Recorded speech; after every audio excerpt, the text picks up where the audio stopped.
સમાચારથી પાલનપુર તાલુકાના ભવિષ્યણા ખાતે વિકસિત ભારત સંકલ્પ યાત્રા અંતર્ગત લોકોએ પ્રધાનમંત્રી શ્રી નરેન્દ્રભાઈ મોદીજીનો જીવંત કાર્યક્રમ નિહાળ્યો।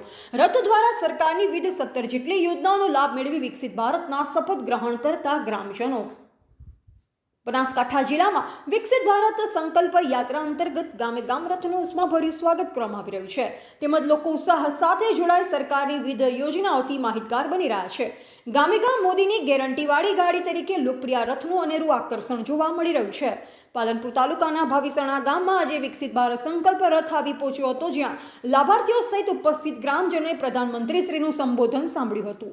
રથ અંતર્ગત આરોગ્ય ચકાસણી કેમ્પ, ટીબી સ્ક્રીનિંગ, આશા વર્કરો, પશુ આરોગ્ય કેમ્પ, ખેતીવાડી એવા વિવિધ સ્ટોલ મારફતે લાભાર્થીઓને માહિતી પૂરી પાડવામાં આવી। આ કાર્યક્રમમાં ભગવાનભાઈ કુગસિયા, રાજકીય આગેવાન, કાર્યપાલક ઇજનેર શ્રી, આરોગ્ય વિભાગના કર્મચારીઓ, કાંતાબેન, પ્રવીણભાઈ કરણાવત, સરપંચ શ્રી પિયુષકુમાર આર પ્રજાપતિ, રાષ્ટ્રીય સ્વયંસેવક સંઘ, સમરસતા ગતિવિધિ યુવા આયામ તથા ગ્રામજનો બોડી સંખ્યામાં ઉપસ્થિત રહ્યા હતા। અહેવાલ જીગર ઠાકોર, સંબંધ ભારત ન્યૂઝ, પાલનપુર।